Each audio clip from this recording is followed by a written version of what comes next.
Hello, everybody. It's Ron and Hope Unfiltered, and we're already tickled. Real, raw, and relevant. They asked what we were talking about today, and I said we're going to talk about back hair. No, we said we're going to talk about overcoming someone's hair. pet peeves. Someone you're dating, someone you're married to. Your own pet peeves. The things that bother you that somebody else possesses, their habits, their traits.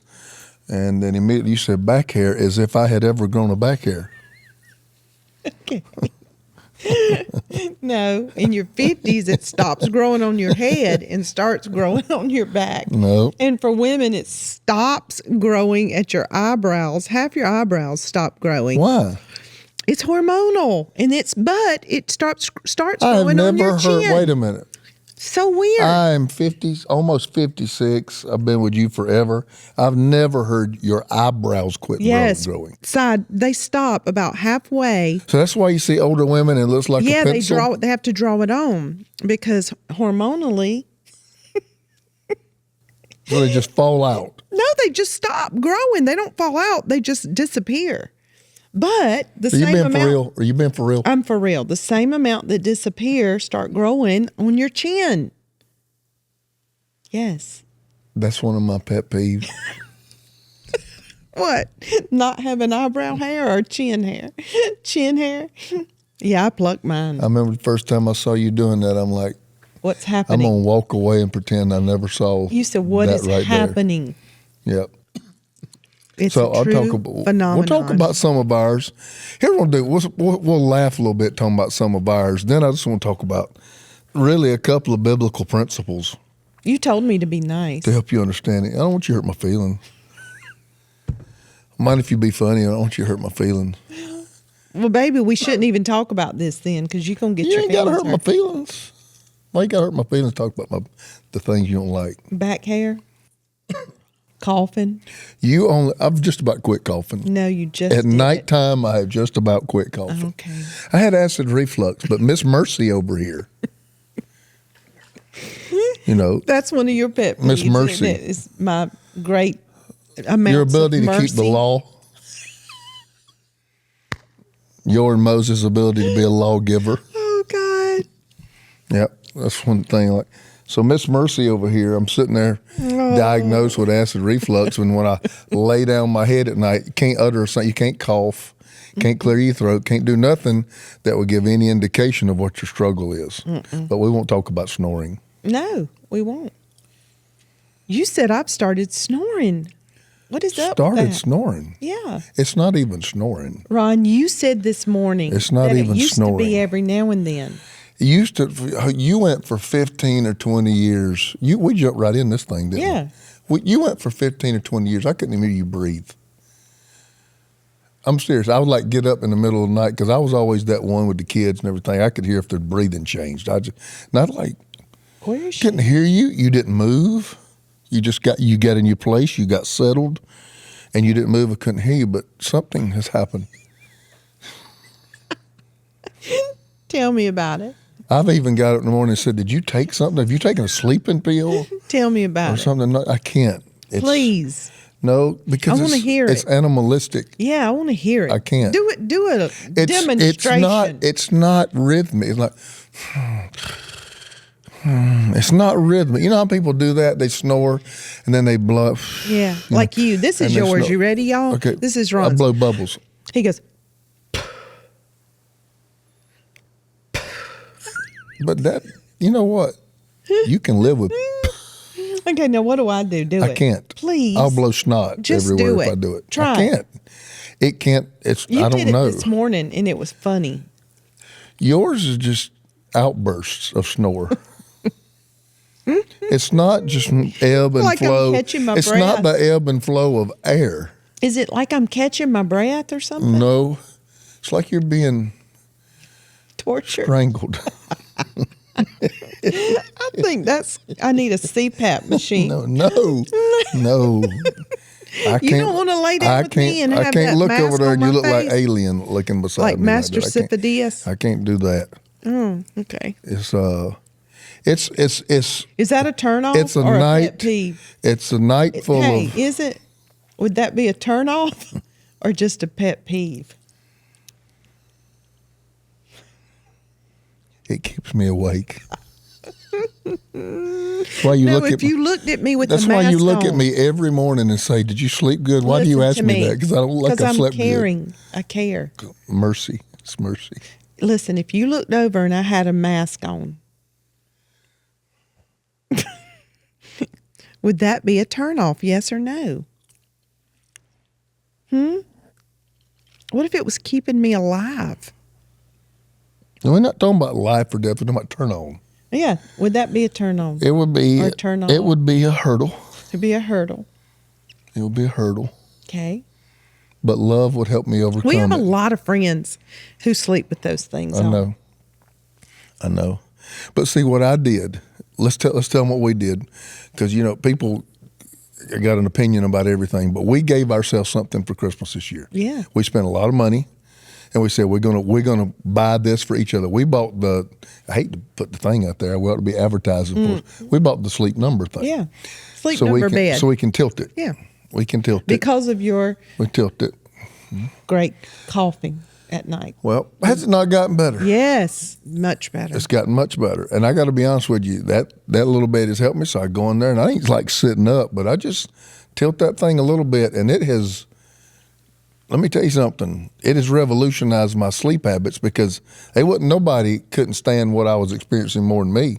You lay down and feel like you're choking with all that acid reflux. Then you wake up and your throat's on fire, burning from all that stuff. I hated it. And all they want to do is give me more medicine. I'm like, got to be something here.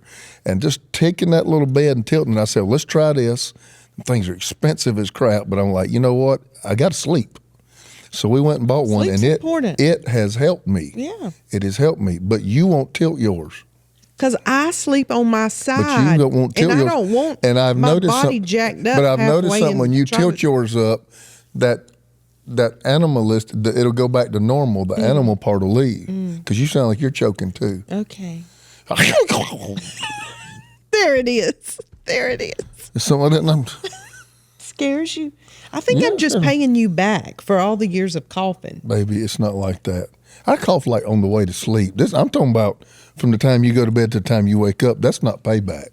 That's why my mom and daddy started sleeping in separate rooms. I can't do that. It makes me depressed thinking about that. Okay, so I waited a long time to get married so I could sleep with a woman, and I won't give that up easily. So okay. we're going to believe that we're not CPAP machines y'all pray for me. and medicines and all that are not needed anymore, that our sleep number bed was God's answer of grace and mercy to us. And if you know what I did last night? You're doing that, and I got your remote. And I went, Oh, you tried to lift me up, Ronald.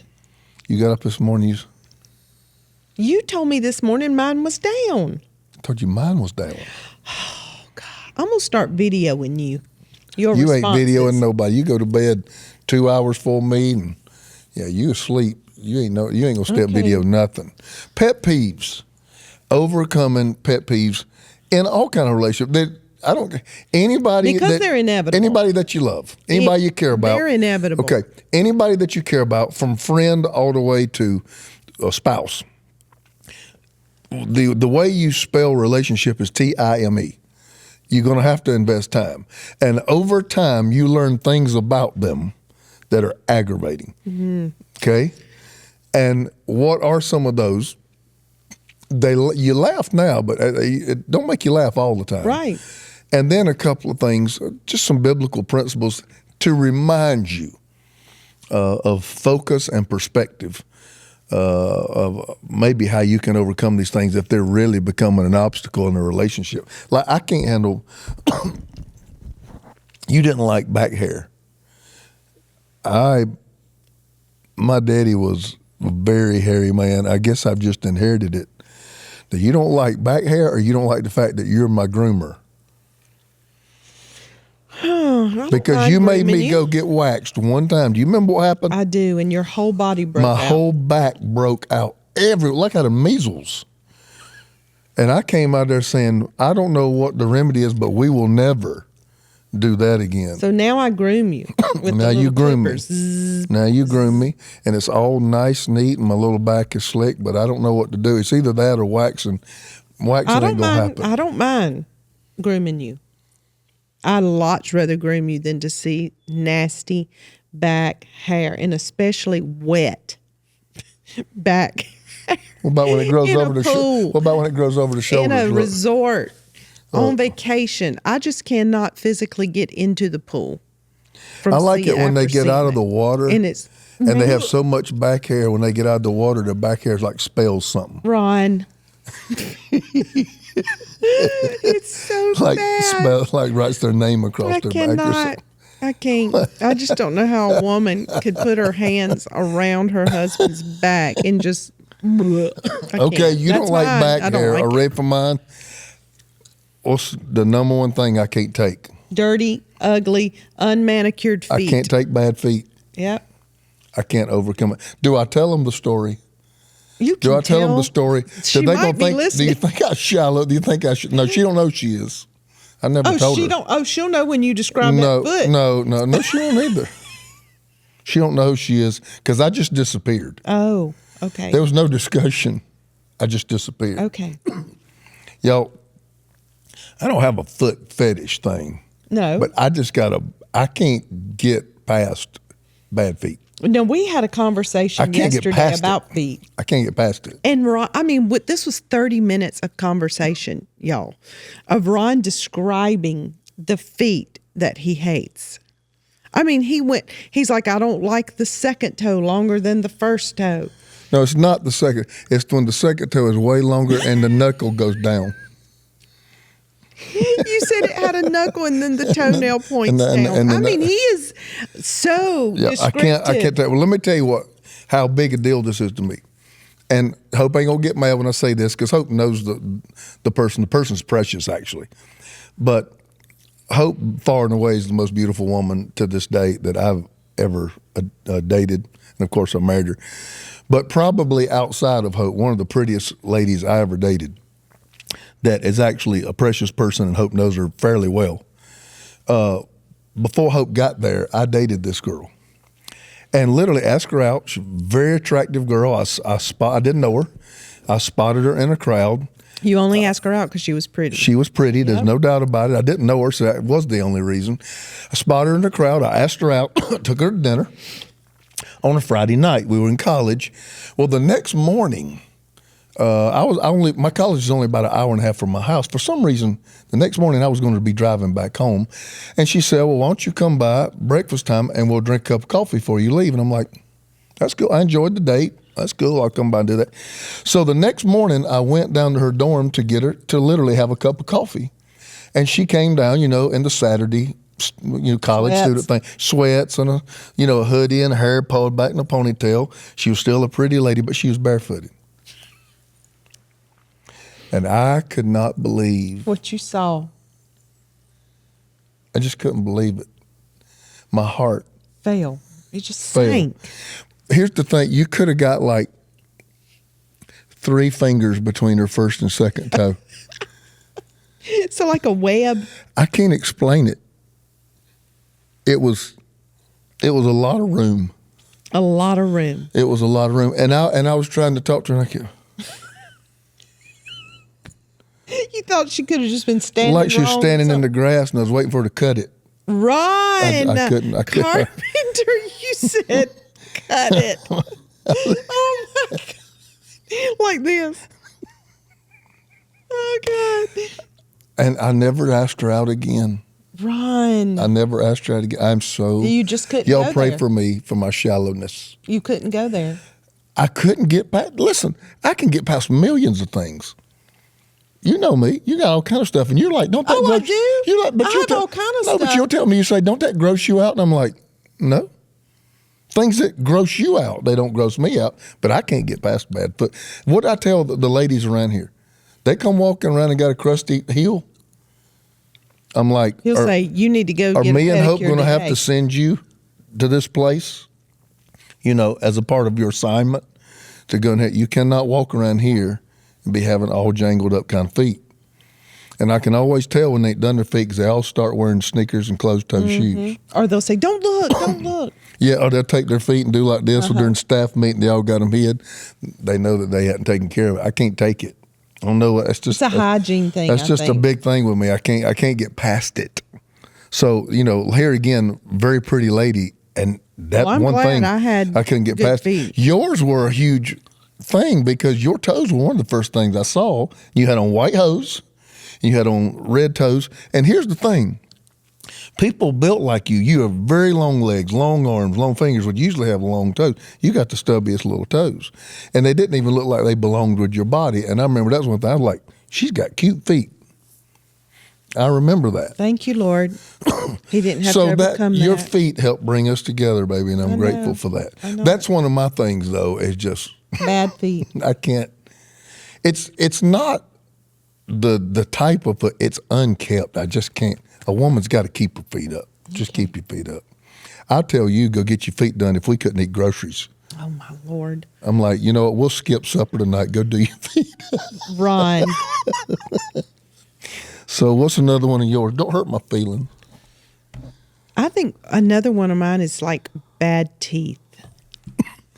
Now, baby, everybody ain't got the money to go get five I'm not sets of talking braces about like you that. had. I'm talking about brushing your teeth, having dirty, okay. You're talking about hygiene. discolored teeth. You're talking about hygiene. Yes.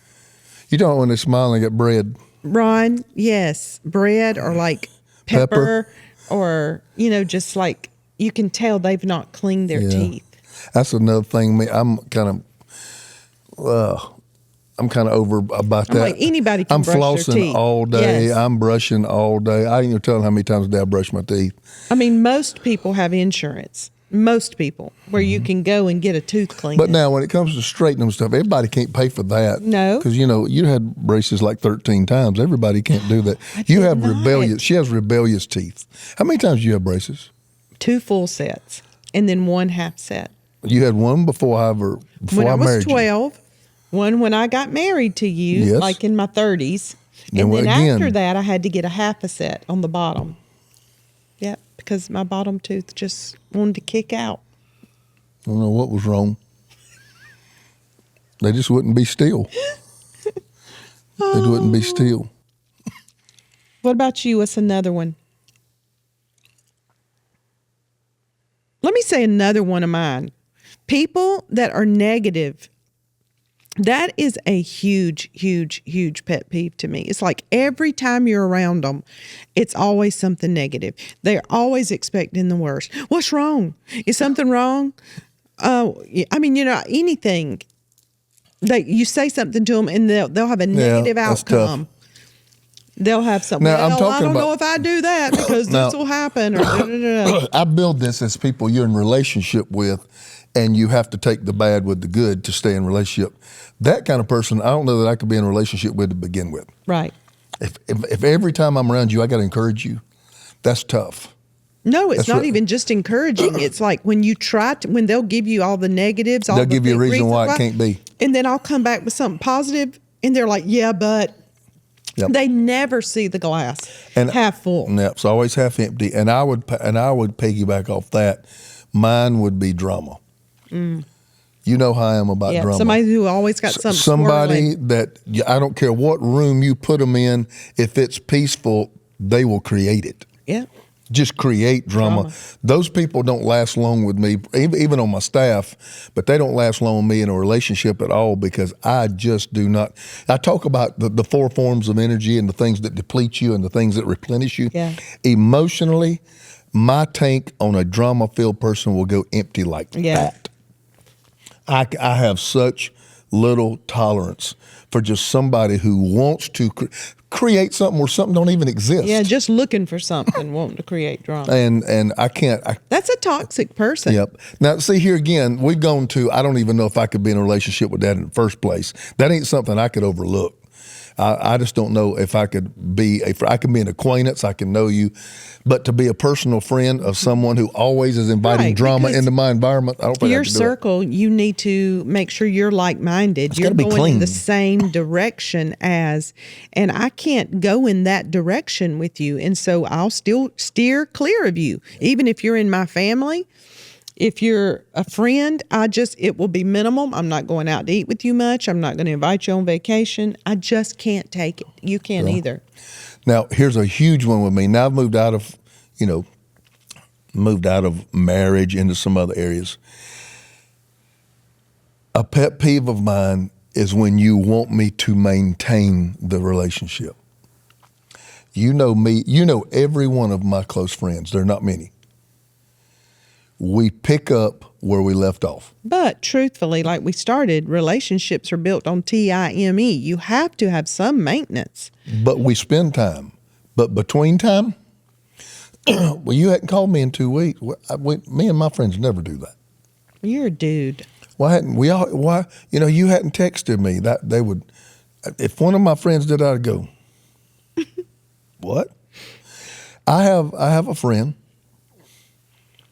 and just the best guy, and probably nobody on here much would know who he is, but I've had other people who would always see that I spent a great deal of time with this person, and they would ask me, they'd say, why him?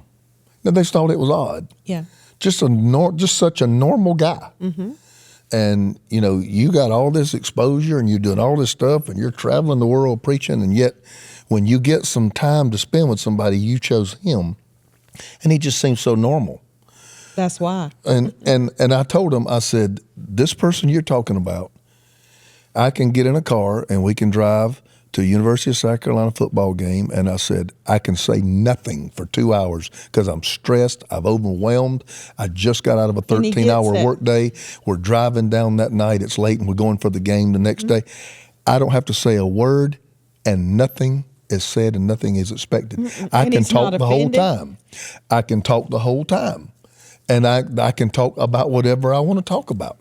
There is no maintenance to the relationship, and there's no expectation to the relationship. No pressure. Just love him. I believe he loves me, and whatever happens when we get together, we don't bring a lot of each other's problems to each other. But there's been times where he's literally picked me up to go somewhere, and I've just freaking been overwhelmed, and I just look at him and say, you know what? I need you to give me about an hour, and he just drives. Yep. Not, he don't go home and call his wife and say, well, you know what, this is the last time I'm bringing Ron. Ron don't even talk when we get together. So a relationship that I have to coddle and maintain it, or there's a fence, that's a huge pet peeve to me. Too old for that? Yeah, a huge pet peeve. Well, I don't know that I did it good when I was young, but certainly at this point in my life, that's not attractive. Right. Okay, I've done 2 in a row, you got to do one. Get away from Ron, go to another kind of pet peeve. I said the negative person. That's huge for me. I can't stand it. Now, that's a drain for me, is being around somebody who's so negative. Because I have on purpose always filled my life, the world calls it positive energy, but with positivity. And I try to say what God says, and I try to see the best. That's the only way to live a happy life. It is. You got to have a great outlook. You do.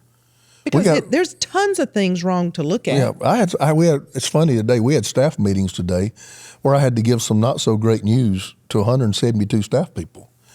But when it was over with, I said, I'm not worried a bit. God's got us, blah, blah. You take it. Yeah. But I have a positive outlook.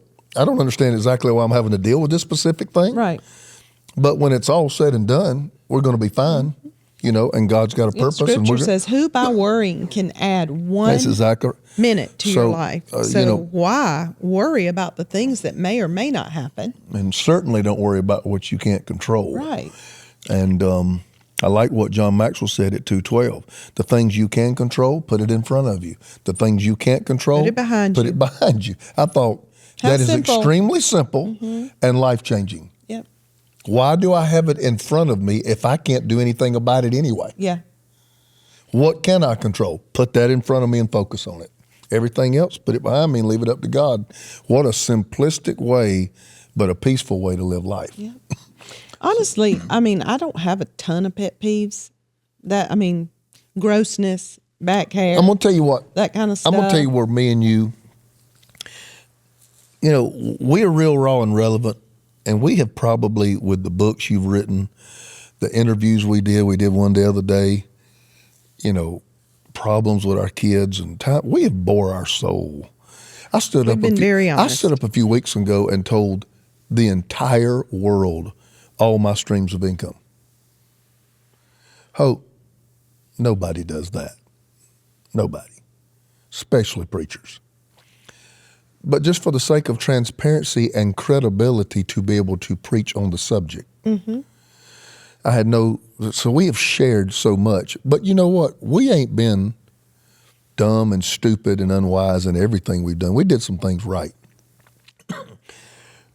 We both dated a long time, and we chose a partner where we have a whole lot more things we like about each other than we don't like. Absolutely. There weren't many surprises. Yeah. I'm not talking about brokenness. I'm not talking about the things you hid in your heart because you were ashamed. I'm not talking about that. I'm talking about just characteristics, personality traits, things in life that you loved and I loved too. They outnumbered the pet peeves. Let me tell you where you're in trouble. If you got about as many things you don't like about them as you do like, that's when you need the grace of God. I wouldn't have married you in the first place that's when if the that grace was the case. And that's what I'm saying. I see people do that. Yeah. I see people do that. They think they can change the people. We actually had somebody email in, wanting us to talk about being unequally yoked. And we can talk about that one day, probably. Yes. And I looked at Jaslyn, though. I said, here's the thing about that. I said, they knew that they were not a Christian when they married them. I said, and what they're wanting is for us to give them permission to get out of the marriage now that they have seen the light and become saved, and their spouse 1 is Corinthians not. chapter 7 says if they want to remain, it is your mandate to remain. Yeah. And so the Bible is actually very, very clear about that. But that's one thing I think, is actually we're already drawing toward our half-hour mark, that out of all the dumb stuff and pain that we've shared, and most of our mistakes have been lived publicly. We didn't have many private mistakes. They were all public. We did do some things right. And that is the fact that we share a myriad of commonalities. We like to go to the exact same places. Mm-hmm. We like the exact same foods. We share the exact same favorite restaurants. We have the exact same destinations. We can say we got 3 days where we will go and the same thing will come out of mine and your mouth. But we are still two different humans. Although we're married, we love each other, we're becoming one every single day of our life. We're still, I want to go to bed earlier than you. You want to sit up later. I mean, we have things. So what do? You just roll with it. Yeah, that are that you're different. I just don't want you to sit up with me. Yeah, they're going to. Here's why I want you to sit up with me. Because when we worked so much, I didn't get home till night. You was ready for bed, especially after the kids. You done. You ready to take a bath and go to bed. I want somebody to talk to. So it wasn't that you were bad. It wasn't that I was bad. It was that we were different, and there had to be a grace that comes in there. Because this is the answer to all that. It's always grace. What did God give me for everything about me that's very unlikable? Grace. Grace. What did God give the world who didn't deserve? He gives them grace. What do I live by every day of my life because I can't get it right?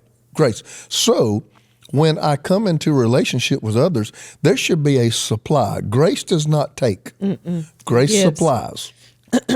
And there should be a supply of grace that is greater than the nuances of marriage partners, lifelong friends, or even family relationships. Yeah. You talking about pet peeves. Sometimes there's no greater pet peeves in family. That's probably a whole nother podcast. But, you have different family members with traits that maybe are just so unattractive, and they probably think we have some that are unattractive. But you do have to be honest. I believe you have to sit down and talk. If it's people in your circle that you're close to, this bothers me. I've come to you. This bothers me. I don't like it when you do this. We've had a million talks like you come to me, Hope. I don't like it when you blah blah blah whatever. But you have to be honest. And sometimes you have to create boundaries. I mean, if it's not your spouse, if it's family members or friends, like I said, we don't go out to eat with certain people all the time because we just can't take it. Right. Just can't take it. We have so much. The negativity, Yeah, we have so the much. whatever, them fight, or even another couple. You go out with another couple and they fight all the They time. make you uncomfortable because they fight the whole time. Yes, and I'm like, I can't do that. I Yeah. can't, because we don't argue in front of people. No, we don't. So that's our standard. But it's a pet peeve when you go out and other people do it. Mm-hmm. So you have to be honest, number one. You have to create boundaries, number two. But then you have to continually give grace. And be gracious. Yeah. And I think every relationship, if it's a real relationship, there's going to be more things about it that are attractive than unattractive.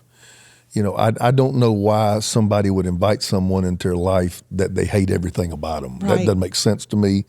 I'm sure through codependency and brokenness, people may do that. Yeah, people may do that. But in a functional, healthy relationship, you're going to like 80% of the person and understand the 20, because the 80 brings so much to your life. The 20 is going to get grace. In a field. Yeah, it's going to. It's the Naaman principle too. The Naaman, he brought great victories to his king, but he was a leper. The victories they bring versus the leprosy they have, and you got to weigh it out. And if the victories outweigh the leprosy, you maintain it. If the leprosy outweighs the victories, you may have to make a decision. And so that's kind of really the way that we govern our lives. But I think it says a lot about our own personal heart if we are able to love people well, if we are able to extend grace well. It doesn't say anything about the other person and the person who's getting on your nerves. It says everything about me and my ability to love you well. Mm-hmm. I don't keep a record of wrongs. You don't keep a record, Ron, of how long I snore. No, I forgot about it right after you did it. Do you like it when I feel it in a buck in uncommon places? I love it. I love it. Is that a pet peeve? No, I love that. When we are in church or in a restaurant or something, Stephen Ward or somebody will come and sit down at the table and you're like, woo! And you act like the Holy Ghost has hit you. I love that. I love that about you. I remember he walked by me one time in an airplane. Stephen, I started bucking back and forth in the seat, just kicking the seat. He got embarrassed because I was like, his touch did it to me. Anyway. I did it to another time. I did it at a guy at a funeral. You did. Yeah, we was at a funeral and I started bucking when they touched me. That's not a pet peeve. It makes you laugh. It does make me laugh. That's anyway. Guys, the fact is, it's just the principle of grace. Grace keeps you connected through the things about people that are unlovable and unattractive. I am so grateful for the grace of God because I can't imagine how many things about me have to be a turn off to God. Have to be times when I'm ungrateful, times when my perspective's not right, times when I get a bad attitude, times when I'm tired and I'm aggravated. I can't imagine all these things about right. But he supplies me with grace because God anticipated my weaknesses. Yeah, that's why he had to come. So you need to go into a relationship anticipating that there are things about them that are not going to be to your liking. So that's the place you give grace. It'll put your love to the test, it's for sure. It will. Well, we've gone a little bit past our time. We like to do it for about a half hour, but I hope that we've got some laughs out of it and maybe a little encouragement. Yeah. Well, I think somebody was expecting me probably to give the 4 principles to how to overcome pet peeves. Nah. It's not that. It's grace. Yeah. It's just grace. Is there a supply of grace? And that's to anything really in life that is challenging or unlikable or, distasteful. There's got to be a supply of grace in your life. And when that supply of grace is there, you're able to overcome the bad things and focus on the good. Anything else you want to add? No, I'm just like rubbing your knee right here, just loving on you. We need to get off air.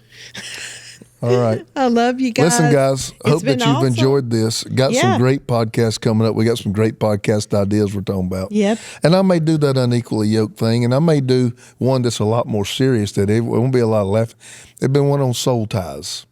We've been having kind of dangling, and that we've gotten some questions about. And I actually did a couple of messages We've done where I 2 preached podcasts the whole on thing. soul ties, though. They can but look them up. I'm talking about I may bring my actual notes in here. and actually go through some of the stuff, because we just talked about it. But to actually tell people how to get free from it.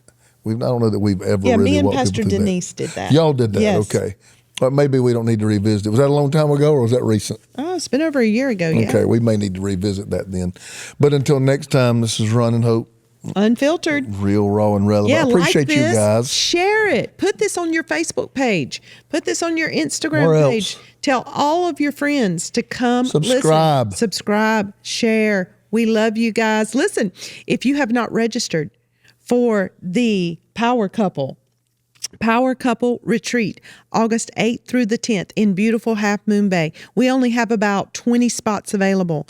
We're only taking 50 couples, and it's going to be intimate. It's going to be personal. We're going to be talking about mastering your life, your marriage, your business, your life in general. We want to see you there. All right. Go register. Go to roncarpenter.com/powercouples. Love you guys. Till next time, God bless. We'll see you later.